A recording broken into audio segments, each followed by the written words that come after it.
Thank you so much, John the Rosa. Welcome to Kardec Radio, dear friends.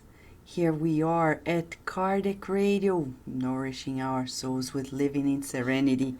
Living in Serenity is a book, is a program based on a book titled Before Jesus. Before Jesus is a book that is under its translation and not published in English yet, but being here shared with you at this very moment at Kardec Radio. The book Before Jesus is authored by Emmanuel through the medium Chico Xavier. This book was psychographed in Brazil in 1989 to 1990 and published. And finally, after 30 years, it comes to us in English. You know, Chico Xavier is the medium, did psychograph lots of books, almost 500 books. It's a lot of books to be translated and faithfully translated. And we are bringing this here to you with the proposal of nourishing our souls and especially strengthening serenity. Because when we talk about Jesus, when we are facing Jesus, when we are before Jesus, we have so many lessons to learn because Jesus is our guide and model. And especially lessons on serenity. Serenity is a virtue to be conquered. When do we practice serenity? We shall practice serenity at all times, but mostly when times are trying, when times are difficult, when they are chaotic. And it seems that the current time is the perfect time for us to be inspired by Jesus and practice serenity, that we're still to blossom in so many levels, right? Welcome to Kardec Radio. This is the short introduction, and thank you. We had some difficulties here, technical difficulties, but we're good. So thank you so much, John De Rosa. Thank you, Carol Correia. Thank you, Ellen Swift and Teresa Castro. Yes, I can see here. I can see it. And Patty Suarez, how are you, Patty? Thank you for joining us at Kardec Radio. Hello, Paula. How have you been? Hello, Sunshine. How are you? And I see Tissa Silva. Hello, Tissa. Welcome to Kardec Radio. Hello, Daisy. How are you, Daisy? Nora Brazil. How are you? Hello, Sol Souza. Welcome to Kardec Radio. Are you ready? The message today is really, really beautiful, okay?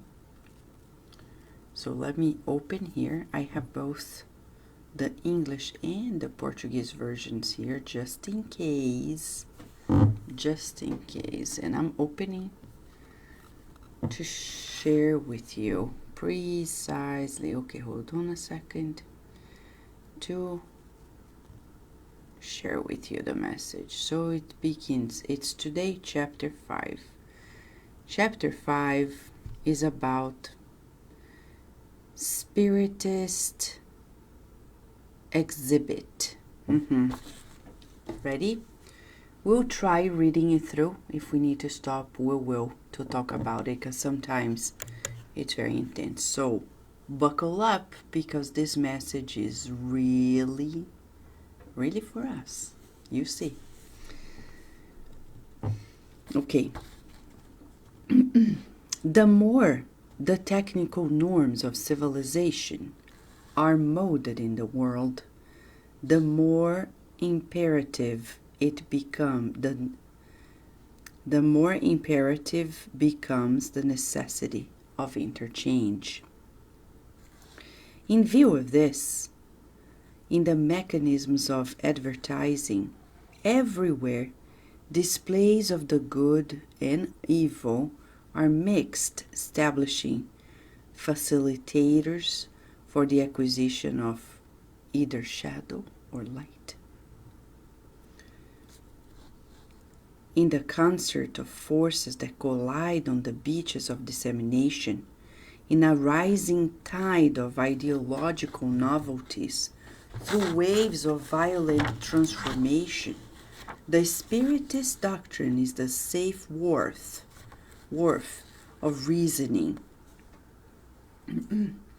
guaranteeing the dispatch of logic, destined for the correct sorting of human brain products towards common benefit. Hence the need for constant exposure of the gospel-related Spiritist values without the noise of indiscretion, but without the torpor of comfort or accommodation. Don't worry, I'll be back one by one as soon as we're done, okay? And then he says more. He says here,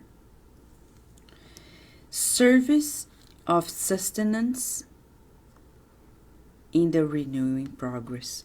Wherever you can, assist this worthy preservation and rescue initiative. Help the Spiritist enlightening page travel in the vehicle of circumstances on the way to hearts unoccupied with faith, in order of the blessed seed that the wind installs in the idle soil, and that tomorrow will become a benefactor tree. Support the Spiritist book with respect and presence, with understanding and cooperation, and even more, valuing its mission of school towards the higher life. As you can and when you can, list the blessings that you have already received from Spiritism, the new revelation, renewing and guiding our brothers and sisters of the way. Jesus said to us, do not put the lamp under the bushel. You can and should expose your Spiritist idea through showcasing the example or the words in the store of your own life to make it shine.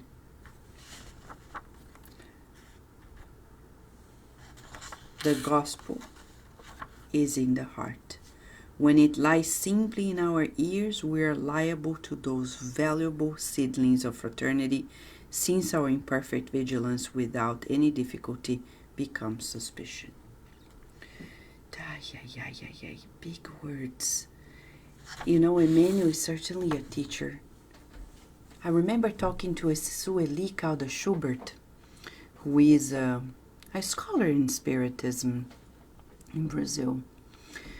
She said somebody was asking her about how these illuminated spirits write, you know, with they are so composed in their literary style and so advanced in their vocabulary.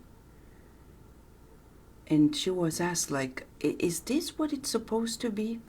And she shared something quite interesting. She said, you know, one of the functions of Spiritism is also to help people boost their expansion of the human language, rescue the depth of the human thought expressed in its languages.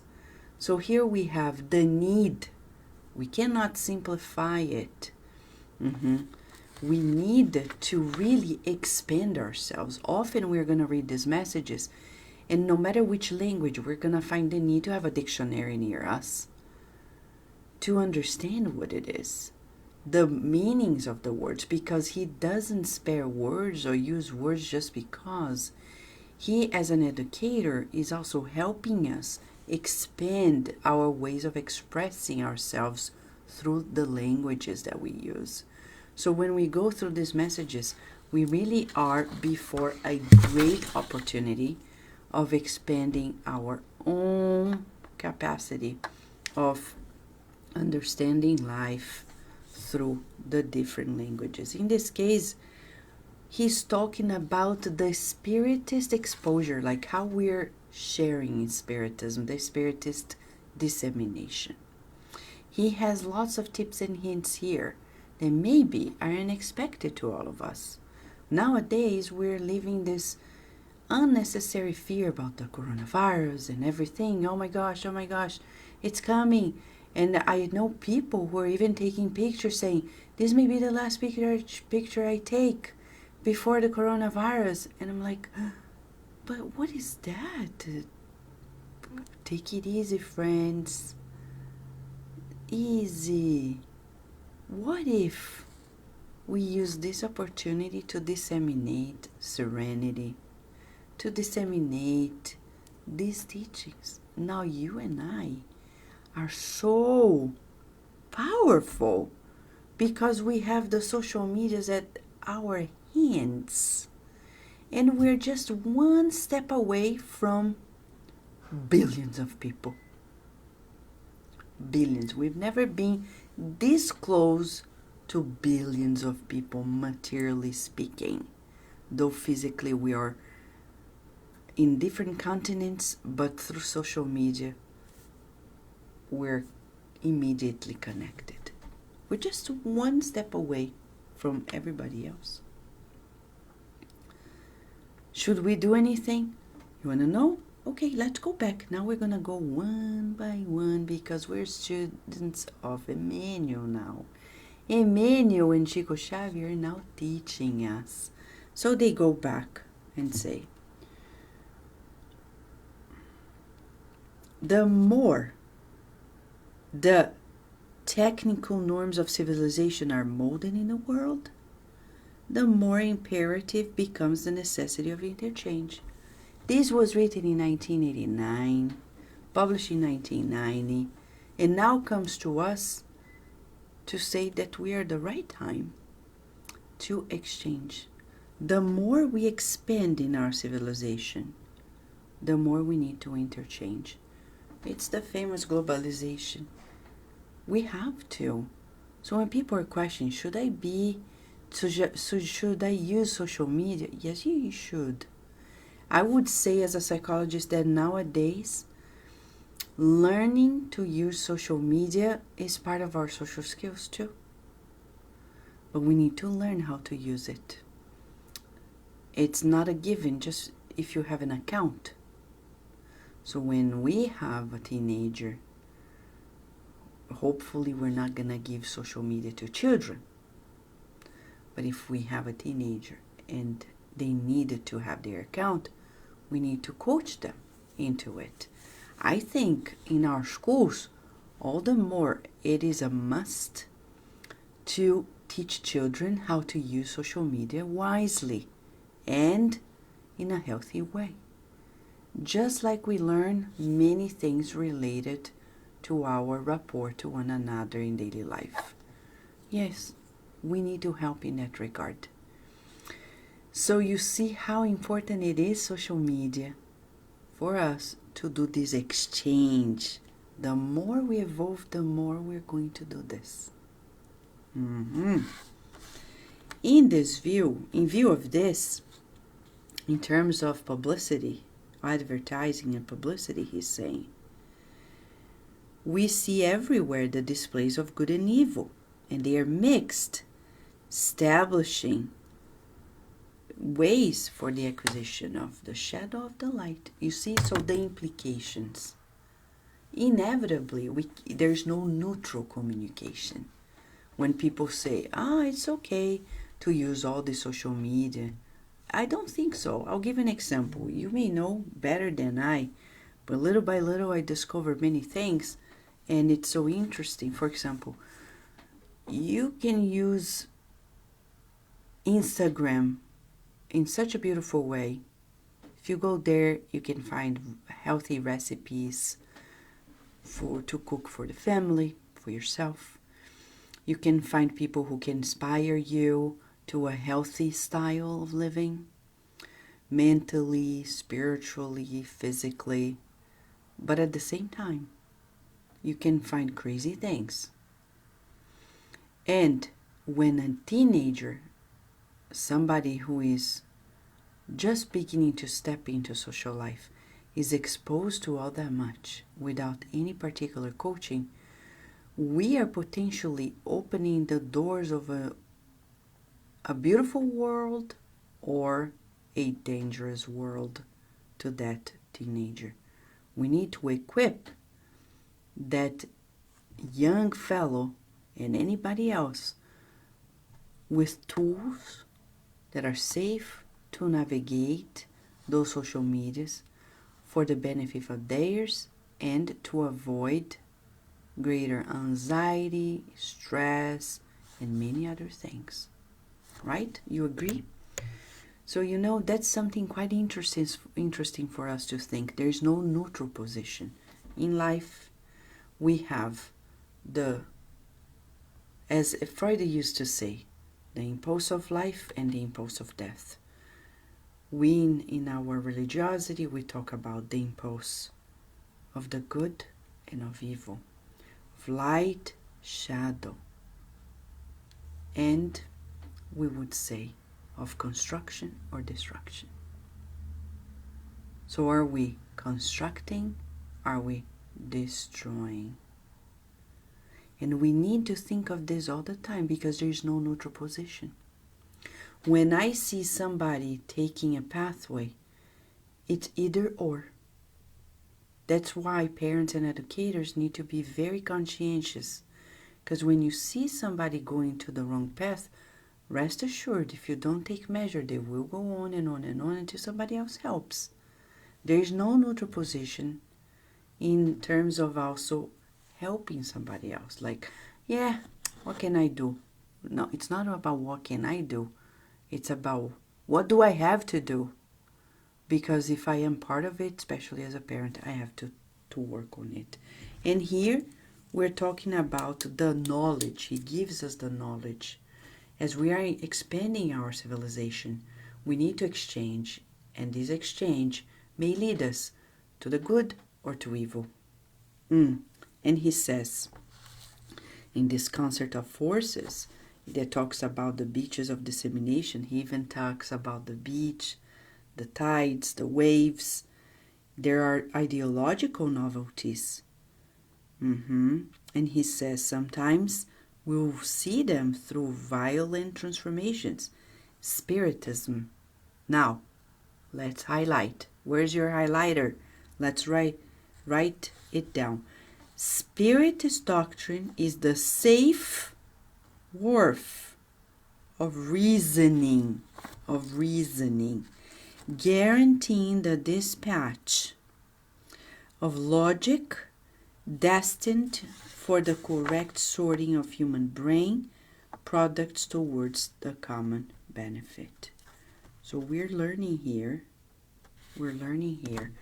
that Spiritism is like that safe harbor where we are going to start doing what? Sorting out through our reasoning. Spiritism boosts our discernment. I think the more we read and study about Spiritism, I would say it's so beautiful because it helps us unite feeling and reasoning, belief, science, with so much ease. No conflicts anymore. I not only believe in God, but I know of God. I know God because my reasoning points to that direction. I'll give an example. When a child comes to us and says, or a teenager, or even an adult, but especially if you're an educator or if we are a parent, a child comes to me and says, I don't believe in God. We're not going to argue. We're not going to impose. But due to our responsibility, we need to take that opportunity and do something. May, the spirit authors through Chico Xavier, wrote several books for children, and she teaches us the pathway to teaching children about God's existence. So we can talk to our children and say, okay, why don't you believe in God? Let's think we're talking to a teenager. We need to take that opportunity. They say, I don't believe in God. Okay, fair enough, but why? Because I can see God. Okay, so tell me this. Your body, who made it? I don't know. Was it you? Was it your parents?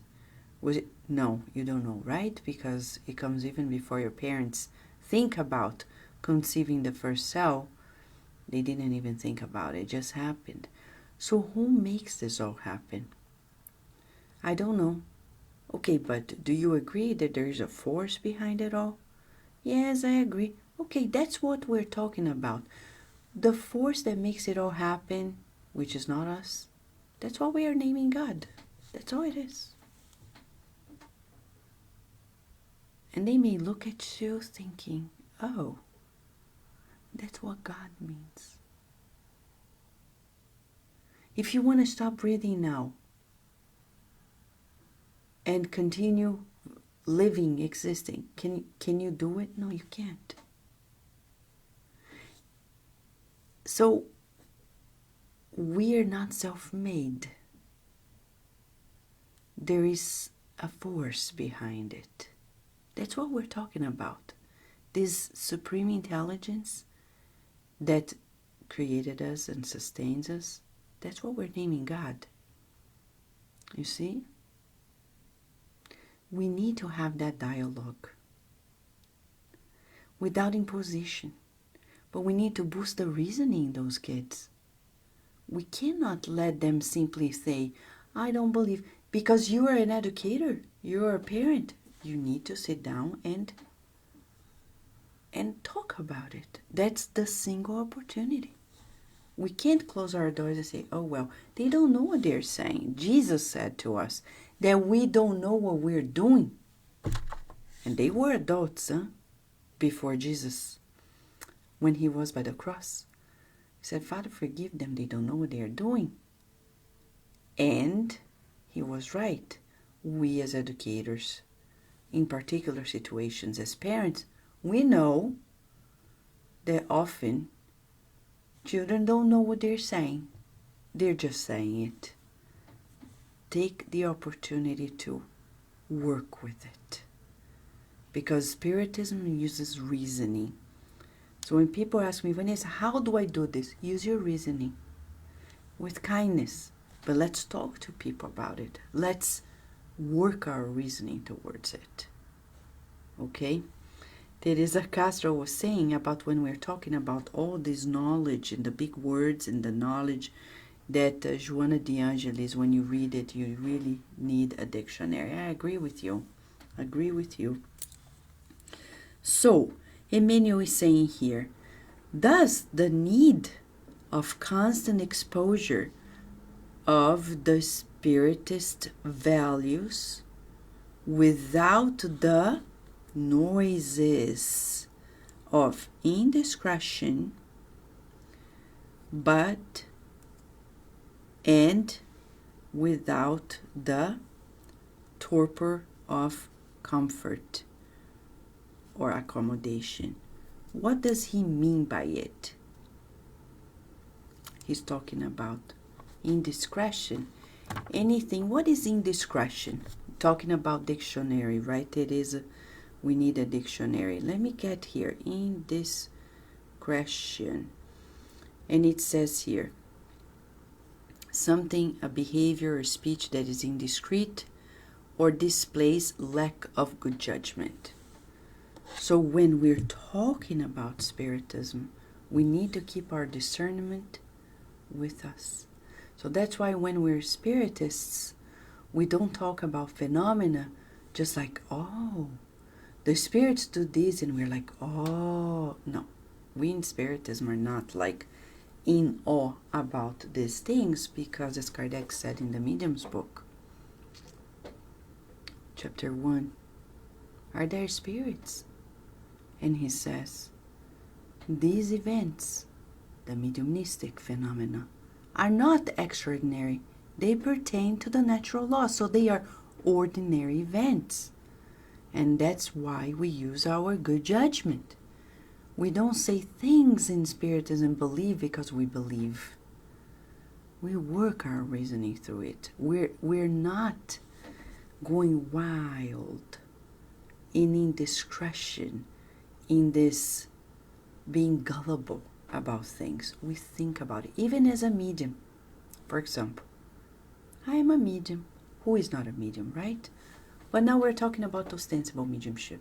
How often I sit in a mediumistic meeting, or when I'm driving to go to the center for the mediumistic meeting, preparing myself, and sometimes I think, it's interesting. Sometimes I wonder what's going to happen because I have no idea what's going to happen. And that's good. When I see mediums trying to control and already mystically try to foresee what's going to happen, that's so bad because they're trying to control something that is out of our control. We're not the ones who are planning the Spiritist meetings, the mediumistic meetings. We're just the instruments, no matter who we are at the meeting, which role we play. So when we sit there, sometimes a spirit is coming and talking through me, and there is a counselor. And I'm there observing what's happening. And sometimes while the spirit is talking, I'm in a dialogue with Mentor Joseph, who is next to me. And I say, Mentor Joseph, what are we supposed to do right now? Because the spirit is feeling this, that, and the other. Do we let this happen or not? And then he gives guidance. Or I ask him, where is he coming from? Where is she coming from? I didn't see that coming. So, though we are trusting everything, we're still using our judgment, our reasoning, and we are on it. This is the best pathway to talk about and share Spiritism, and without being the comfort zone of our lives, meaning the teachings will really tease us to get out of the comfort zone, and it's not easy. That's why many people are like, I'm not sure I should say this or that, because they may feel this or that, and that's inevitably the pathway. For example, when we talk about euthanasia, oh, but I don't want to say anything because what if their loved one is suffering a deathbed? You don't want to, what can you say? You need to say that they can't cut short the life of that loved one. But what about suffering? But you're not God. You cannot kill somebody before their time, claiming that you are avoiding their suffering, that you are helping them avoid greater suffering. Give them painkillers, give them a prayer, but do not push them to the transformation of death before God thinks otherwise. So we need to talk about it. Oh, but I'm afraid what they're gonna think. We're talking about life. We're talking about the laws of life. Euthanasia is a crime before God, just like abortion. Capital punishment, the death penalty, is a crime before God. But Vanessa, what about super duper criminals? They have to die. I don't know. Only God knows when they have to die. But they are dangerous. Let's talk to God, because God created that being. We have reasons for that. But we're spending a lot of money on people that don't deserve a penny, that don't deserve a piece of bread. Well, that is in God's eyes. I don't know. we need to love criminals. So let's go to the Gospel according to Spiritism. Chapter. Love your enemies. Yeah. See, it's hard to talk about this because people don't want to talk about that. We want to talk about love and peace, but deep inside we're very violent. We're still very brutal. We want to talk about kindness, but we easily can talk about these so-called rights over life without thinking of our violent actions, right? So that's why Jesus comes to us in chapter 12 of the Gospel according to Spiritism, titled Love Your Enemies, and says that no to vengeance, no to hatred, no to dwelling, and render good for evil, and we cannot go there, and we need even to love the criminals. Is it hard? It is hard. At the Spirit side of Virginia, for many years we've been fostering this action of donating things for an organization named OAR, which is in the US nationwide. And OAR is an organization that helps people who are living in prisons, jail, have resources to begin a new life. They need clothes, they need sometimes food stamps. You don't know where they are gonna go. They get in prison at winter time, and when they're gonna leave, it's gonna be summertime. They don't have the proper clothes or shoes.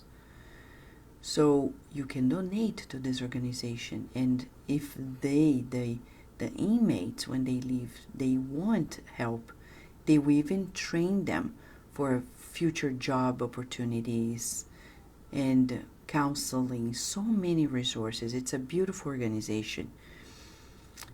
And I remember once people were saying, I think it's so hard to help the people who are living in jail because I feel like they don't deserve our help. Chico Xavier used to say that the difference between criminals and us is just that they were found out.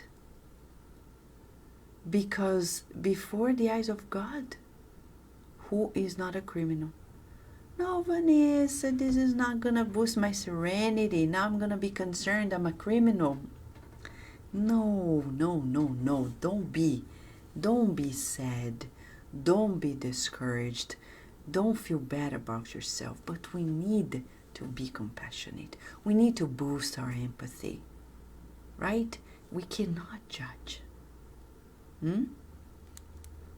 Tissa Silva was saying when my son was a little boy, I always we talked about God, and when the key was everything that men don't create, God creates. Thank you.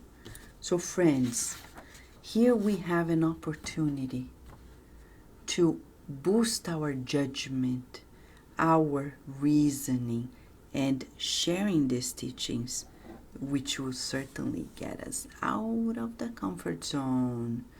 But we are working out. We are working out for the good, We are working out. You see a good way to work out? Saying affirmations. I love and approve of myself. I love and approve of myself. See, Spiritism is like that. It pushes us towards what? Our progress. There's no comfort there. That's why he says here, clear cut, he says to us in the next sentence.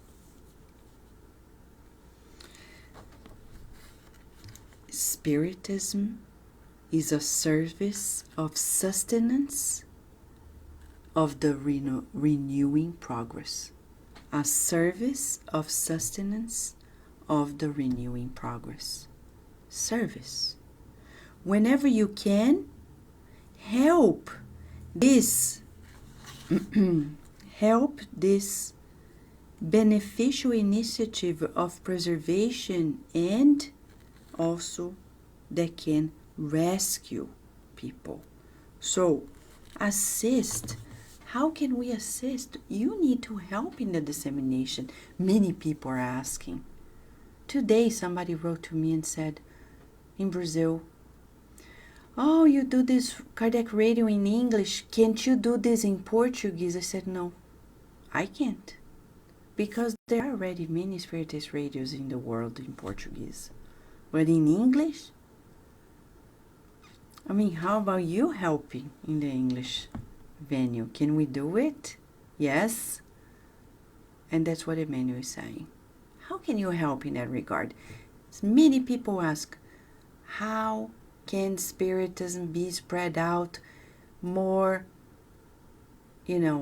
strongly in the English language? If I help, if you help. Through social media, the more we share, the better it is for everybody. Share is care. We teach it to children. We need to teach ourselves time and again. Share, because share is care. Share. That's what he's saying. Whenever you can, share these teachings that are helping rescue people's lives. Suicide rates are escalating because we don't share this. Share it. And people are going to say, no, don't kill yourself, because it's going to be very tricky afterwards. Your suffering is just going to escalate. We need to boost our reasoning to help people boost their reasonings too. And that's why Spiritism is so fascinating, because it makes us brighter. I think Spiritism makes us more intelligent, brighter, because we're not afraid of thinking. We're not afraid of thinking of the consequences, of the breakdown of life, right? Of the laws of action and reaction, of God. We can easily sit down and talk about God. Some people, they're going to say, we don't talk about God. We don't think, we don't discuss, we don't ponder, we just believe. No. We in Spiritism, we think, we discuss, we study, we dissect everything about God. And God loves it. Why? Because God, how do we know God loves it? Because God made us intelligent. Spiritism is so fascinating that it defined us as intelligent beings. So you can't help it but to use your intelligence as I use my intelligence. It's divine. So when I see religious people saying, we're not supposed to question, we are supposed to question. We are supposed, because God made us so capable of doing this, and it's great. I can dare to think and to ask and to ponder because God made me this way. No longer we're going to feel this repression that leads us to this non-thinking life. We think, we discern, we delight ourselves in the use of our intelligence. And God is even greater and more beautiful when we start reflecting about it. And we see how God is wonderful. I was talking to somebody today. This person said, oh, remember that person? They died yesterday. I said, oh, okay. Oh, I'm so sad. Why you're sad? Oh, because it's so unexpected. I said, but let's break it down. Who invented death? The devil? No. It was God. God invented it. He invented the process of life and its transformation, death. Why are we going to be sad about it? There must be something good about death, or God wouldn't have invented it. This is reasoning. And then the person said, you're right. God created death. Exactly. It must be good. You think when Chico Xavier discarnated, it was like a horror movie? No. It was a beautiful, angelic moment. I cannot even imagine the number of spirits helping in the passing. Like at Jesus' time, the number of angels surrounding him, Mother Mary, the disciples, and everybody who was disconsolate, helping in that transition. Our Master Jesus was helped by angelic forces in that moment of transformation. Who said death is a bad thing? If God invented it. Only Spiritism is able to do this, to look at it face to face, because our faith becomes unshakable through the use of our reasoning. Disease is bad. It's a natural consequence of events in nature. I didn't create the concept of disease. So if they happen, there must be something about it for my learning experience. That's what we call the obedience through our reasoning and the consent of the heart, resignation. When you go to the Gospel according to Spiritism, chapter 5, and I'll tell you the item. Blessed are the afflicted. There is a moment here, and forgive me because I don't have it by heart, but it has here the topic that talks about the fact that we need to surrender in obedience to the laws of God by the use of our reasoning. That's what obedience is all about. Some people say, I don't like obedience, Vanessa, because look at the Nazis. Look at Hitler. People obeyed him. No, we're not talking about that blind obedience. We're talking about the use of our reasoning, and that's the true obedience all about. I obey God because God created us for the good. Everything in our lives is an experience of the good. Everything that we even suffer is pertaining to the experience of our educational expansion. And that's how Spiritism can be so healing for us, right? So he says, help. The Spiritist and enlightening page travel in the vehicle of circumstances on the way to hearts that are unoccupied in faith, in a manner of the blessed seed that the wind installs in the idle soil, and that tomorrow will become a benefactor tree. Social media, share the good news, help that Spiritist message, like a seed. You are the blowing wind.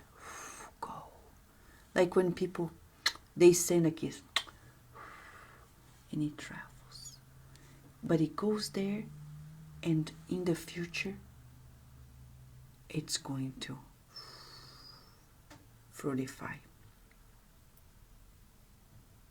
I remember when being with my grandmother and my grandfather in their home, every now and then, we would do the gospel at home weekly with them. And we were kids, 5 kids, 4 boys and a girl. And we're there, and these 2 senior people are kindly leading us into this beautiful and soothing moment, so serene. And we used to hear the words and not even understand what they were saying, but it was so melodic, especially at the prayer moment, because they had, very consistent prayers, and I would even memorize some of the words, not knowing what they were. And sometimes my brothers and I would even make fun, and not during, but afterwards, because we would hear some words, not understand what they were. We thought they were funny. And then later, when we are adults now, I go back to the Gospel According to Spiritism, to the prayer section, and I recognize that so many of those words and the verses they were saying their prayers were quoted from the prayers in the Gospel According to Spiritism by Kardec. And then I became fascinated about it, because I said, wow, the things they were saying are here. Oh, so they knew about this prayer, that passage, etc., etc. It's like a seed they were sharing. It stayed with me for decades, and I didn't even know what they were. But one day, time allowed me to recognize where they were, the help of the good spirits, and now it's blossoming inside of me in so many ways. They did their share. They sowed in my soul, and I feel the benefits. I feel the benefits. It can be you, in your family, anywhere. You sow, you share. God knows when that is going to fructify, when it's going to sprout, when it's going to be a beautiful benefactor tree. But it is on us to share, okay?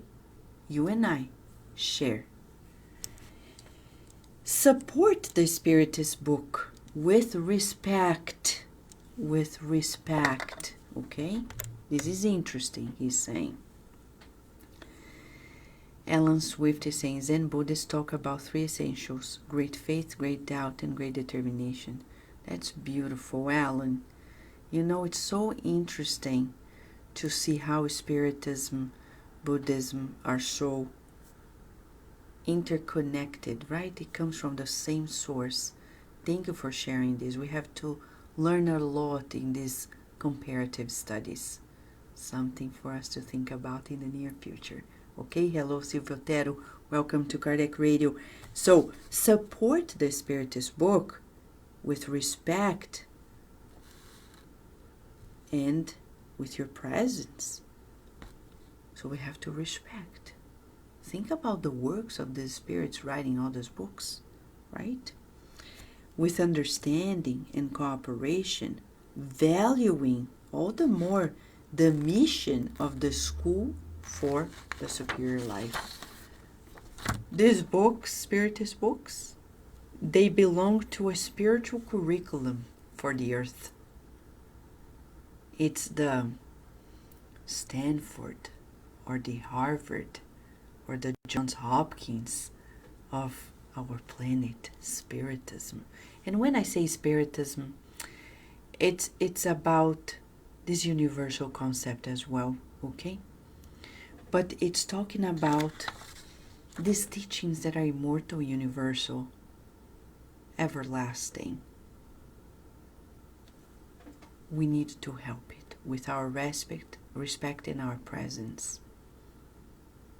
Nowadays, with the coronavirus, there are several books we can give to people. And if you don't want to give a book, go to Kardec Radio. We have the SoundCloud, the podcasts, more than 4,000. And you share a track or 2 every day. You can't help it but to share these teachings. It's in us to share a little bit here and there. An affirmation from a book, right? It can be a paragraph, anything. It's a seed for us, a reference from a book. People can read and change their lives. Finally, he says, as you can and when you can, list the blessings you have received from the new revelation, renewing and guiding our brothers on the way. Here we are at Kardec Radio, sharing the benefits. I tell you all the time, and all our hosts at Kardec Radio, sharing how much it's benefiting us to live a better life. Have 10,000 blessings.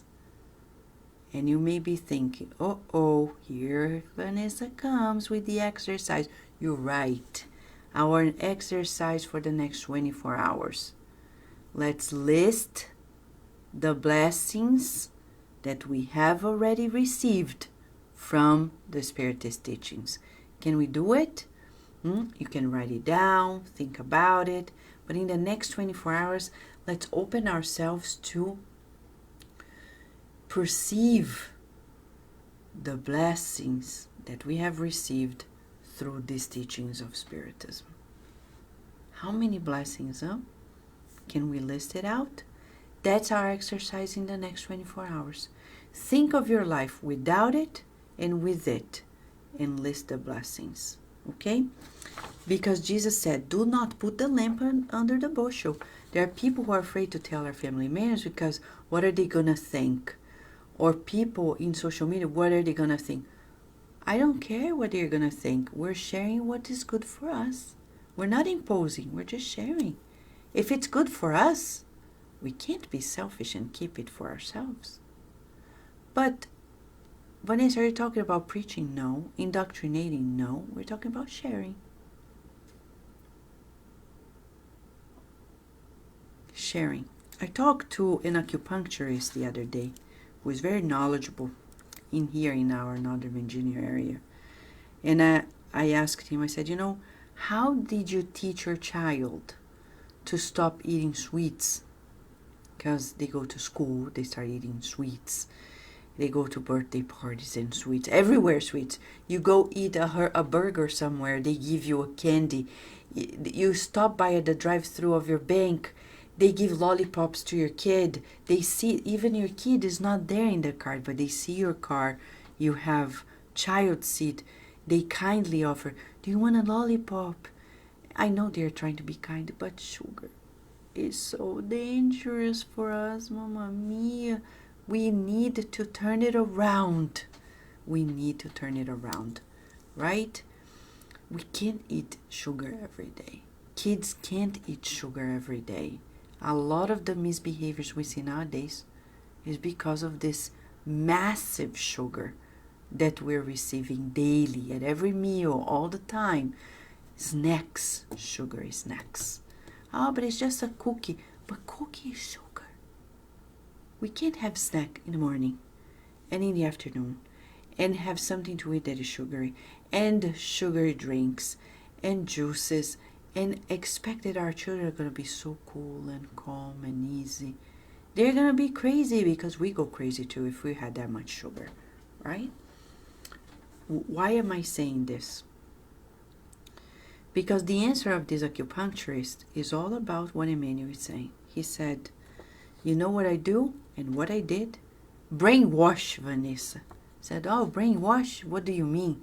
Said, I brainwashed my child, saying all the time, sugar is poison, sugar is poison, sugar is poison, sugar is poison. One day they learned it.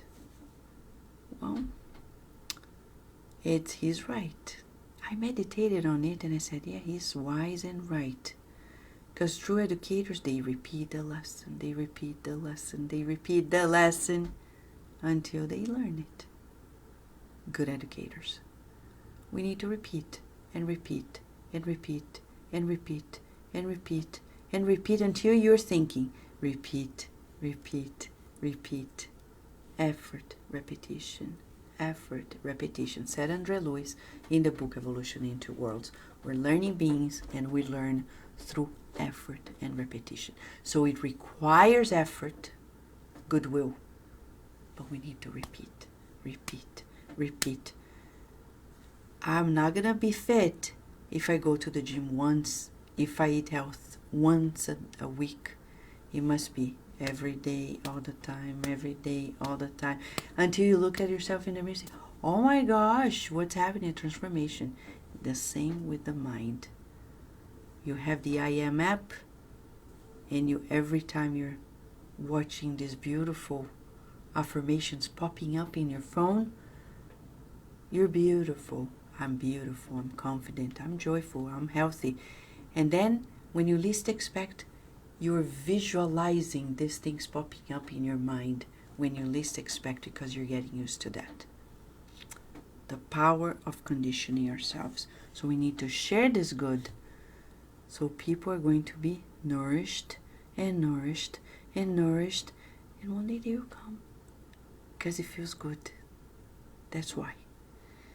You can and should expose your Spiritist idea, showcasing it through your example and words in the story of your own life, making it shine in the gospel of the heart. So, we can and should share these teachings, Emmanuel is saying, through our examples and our words. We're supposed to.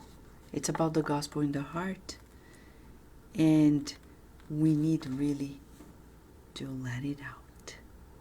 So in the next 24 hours, let's list the benefits of Spiritism in our lives. And think about, what can I do to share a little more? Does it hurt? No. You're not indoctrinating. You're just sharing the good. It's food for the soul. Because share is care. Spiritism is good for us. Why not sharing it? People will only feel the good about it when we share. They will know it if we don't help out. Okay? This is the message of today. Are you feeling empowered? Super powerful? Yes, Emmanuel is empowering you and I. That's the beauty of Spiritism. You don't need a degree, a certificate. He is empowering you and I, saying, share what has been benefiting you, because that is really care. Okay? This is it for today. And when we do it, we're spreading serenity through the very benefits of our lives. And we thank God for this moment, which is a blessing, a moment of optimism, a moment of empowerment, a moment of togetherness, because we matter as long as we stay together. Okay, friends, this is it for today. A big hug and a kiss of encouragement. Let's list the blessings that we have received from Spiritism and practice this serenity all the more. See you tomorrow, God willing, here at Kardec Radio, always nourishing our souls. Thank you, friends.